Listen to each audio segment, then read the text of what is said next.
오늘 본문 말씀을 보게 되면 오늘 본문 말씀 속에서 우리는 다시 법정 재판정에 들어온 것과 같은 그런 느낌을 갖게 됩니다. 법정에서 이루어지고 있는 그러한 상황이 펼쳐지고 있는 것입니다. 법정에 선 사람은 예수님과 그리고 바리새인입니다. 재판을 받는 사람은 예수님처럼 보입니다. 지난 시간의 본문 우리 7장 53절부터 8장 11절까지의 본문도 사실 그러한 측면이 있었습니다. 모세의 율법을 어겼다고 그렇게 예수님을 비난하려고 했던 바리새인들의 시도가 실패로 돌아가고, 바리새인들은 이제 예수가 제기하는 것처럼 보이는 그 주장에 대해서 신문을 하고 있습니다. 이 신문은 한 가지의 법적 주장에 집중되어 있습니다. 과연 피고가 증언할 수 있는가, 아니면 그럴 수 없는가 하는 점입니다. 예수님은 스스로 그러한 권리가 자기에게 있다고 주장하십니다. 그러면서 자신의 증언은 자기를 보내신 아버지의 지지를 받는 것이라고 선언하십니다.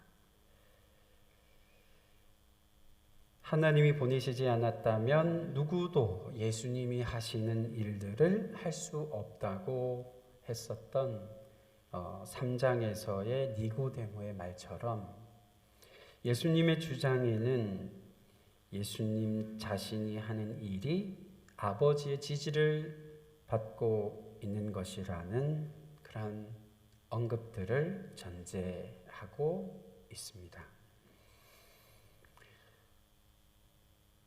신명기 17장 6절입니다. 죽일 자를 2사람이나 3사람의 증언으로 죽일 것이요 한 사람의 증언으로는 죽이지 말 것이며, 그리고 신명기 19장 15절에는 이렇게 말합니다. 사람의 모든 악에 관하여 또한 모든 죄에 관하여는 한 증인으로만 정할 것이 아니요 2 증인의 입으로나 또는 3 증인의 입으로 그 사건을 확정할 것이며 말씀합니다. 방금 읽은 말씀처럼 예수님은 율법 자체에 최소한 2 증인, 또 최소 2 증인 또는 2 증언자를 명시하고 있는 사실을 지적하십니다.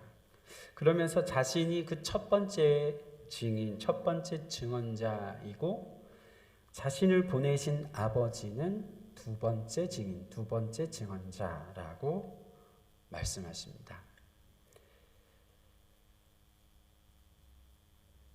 이처럼 해서 계속 이루어지는 증언과 재판의 이런 주제는 오늘 본문에서 결론 나지는 않습니다. 예수님께서 빌라도 앞에 서시는 19장에 이르기까지 이 주제는 계속해서 제기되어집니다. 다시 오늘 첫 말씀, 예수님께서 하셨던 말씀인 12절로 돌아가 보겠습니다. 12절입니다. 예수께서 또 말씀하여 이르시되 나는 세상의 빛이니 나를 따르는 자는 어둠에 다니지 아니하고 생명의 빛을 얻으리라. 이 말씀을 요한복음 전체를 두고 이 말씀의 배경을 살펴보면 요한복음의 서두에 있었던 말씀 1장 4절 이러한 말씀이 있었습니다. 그 안에 생명이 있었으니 이 생명은 사람들의 빛이라. 빛이 어둠에 빛이 돼 어둠이 깨닫지 못하더라. 그리고 니고데모와의 대화에서 이어졌었던 예수님의 말씀이 있었는데요. 3장 19절에서 21절에 이런 말씀이 있었습니다. 그 정죄는 이것이니 곧 빛이 세상에 왔으되 사람들이 자기 행위가 악함으로 빛보다 어둠을 더 사랑한 것이니라. 악을 행하는 자마다 빛을 미워하여 빛으로 오지 아니하나니 이는 그 행위가 드러날까 하며 진리를 따르는 자는 빛으로 오나니 이는 그 행위가 하나님 안에서 행한 것임을 나타내려 함이라 하시니라. 하나님께서는 세상에 빛을 비추는 도구로 어떤 사람을 부르신다라고 하는 그러한 생각이 있었습니다. 구약 이사야서를 보면 이스라엘이 세상에 참 빛이 될 것이라고 말합니다.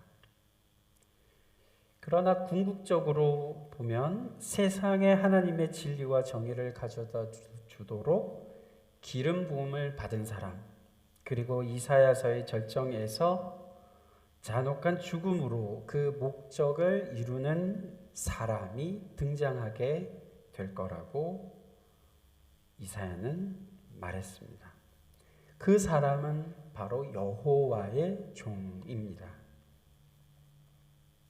지금 예수님께서 자신이 세상의 빛이라고 하시는 말씀은 자신이 이스라엘의 메시아다라고 하는 그러한 말씀이었습니다. 그런데 이러한 주장은 그 시대의 다른 자칭 메시아들, 예수님 당시에 그 앞뒤로 해서 많은 자칭 메시아들이 나타났었는데 그들이 내세웠던 주장이기도 했습니다. 이 시기에 등장했던 자칭 메시아들 가운데 마지막으로 등장했었던 중요한 메시아는 시므온 벤 코시바였습니다. 그는 주후 132년에서 135년에 그 사이에 혁명을 이끌었다가 발 코흐바, 즉 별의 아들로 알려졌습니다. 그의 추종자들은 그를 두고서 하늘이 보낸 위대한 빛이라고 그렇게 말하고 생각했습니다. 그러나 하나님이 온 세상을 밝게 비추게 하시는 빛은 예수님이십니다. 이 빛은 세상의 어두운 구석구석을 끝까지 끈질기게 비추이는 그러한 빛이었습니다. 요한복음 전체를 두고 볼 때 예수님께서는 무엇을 위해 오셨는가 하면 구원과 생명과 그리고 소망을 주시기 위해 오신 분이십니다. 예수님께서는 세상을 심판하시기 위해서 오신 것은 아니었습니다. 하지만 구원과 생명과 소망을 주시기 위해서 이처럼 비추시는 예수님의 빛은 피치 못한 결과를 낳게 했습니다. 예수님께서 하시는 일, 구원과 생명과 소망을 주시는 이 일을 원하지 않는 사람들에게는 심판이 되었습니다. 이들은 악에 너무 깊게 물든 나머지 빛이 좋은 소식이 아니라고, 빛은 나쁜 소식이라고 이야기했습니다. 뿐만 아니라 예수님이 그렇게 돼서 예수님이 비추이는 이 빛은 그러한 자들에게 유죄 판결을 내리는 결과를 가져오게 되었습니다. 이제 조금 있으면 이 재판의 두 번째 증언자가 등장하게 될 것입니다. 그러면 진짜 재판을 받는 사람이 예수님이 아니라 예수를 반대하는 그들임이 드러나게 됩니다. 예수님은 세상에 비치는 생명의 빛이시기에 어둠 가운데 있는 그들은 이 빛을 결코 피해갈 수 없습니다. 그들은 하나님이 어떤 분인지를 잊어버렸습니다. 예수님의 말씀 속에서 오늘 그러한 사실을 볼 수 있습니다.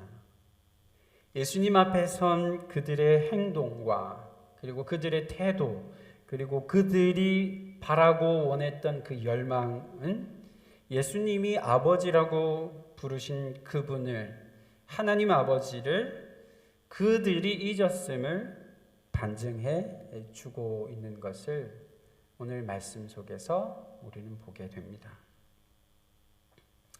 이스라엘은 세상의 빛이 되어야 했습니다. 그러나 그들에게는 어둠만 가득했다는 것이 요한의 증언이고 예수님의 말씀이었습니다. 어둠 속에 참 빛을 비추는 것이 예수님께서 하시는 일이고 예수님께서는 그러한 일을 하실 뿐만 아니라 예수님 스스로가 그러한 분이셨기 때문에 어둠 가운데 있었던 그들과의 충돌은 피할 수 없는 그러한 것이 되었습니다.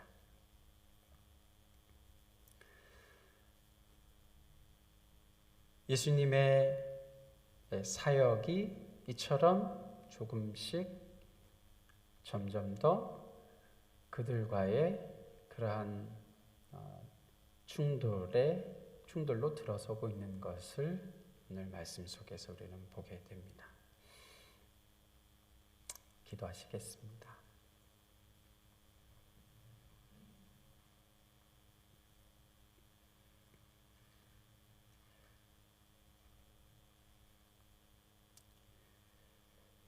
하나님 아버지,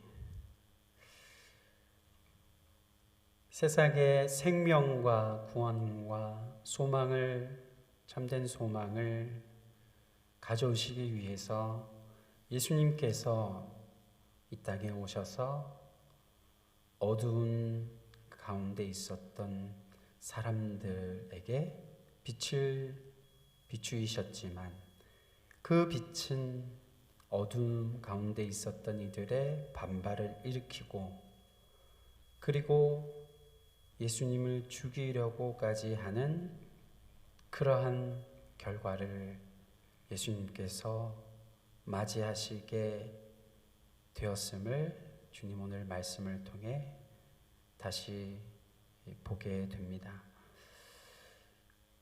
주님 우리를 이토록 사랑하셔서 그러한 길을 우리 주님께서 걸으셔야 했음을 오늘 말씀 속에서 다시금 기억할 수 있도록 인도하여 주시고 예수님께서 우리를 위해 가신 그 걸음걸음들 속에 하나님께서 우리를 향한 극진하신 사랑과 자비를 발견할 수 있도록 주님 이 아침에도 저희들을 일깨워 주시옵소서. 하나님 오늘도 주님께서 저희에게 맡기신 삶의 자리가 있습니다. 주님 우리의 가정과 일터와 우리가 만나는 모든 사람들과 그 일들 가운데 하나님께서 함께하여 주셔서 저희들 하나님의 사람으로 이 땅 가운데 주님의 빛을 비추며 살아가는 귀한 믿음의 권속들 되게 하여 주시옵소서. 감사드리며 예수 그리스도의 이름으로 기도드립니다. 아멘.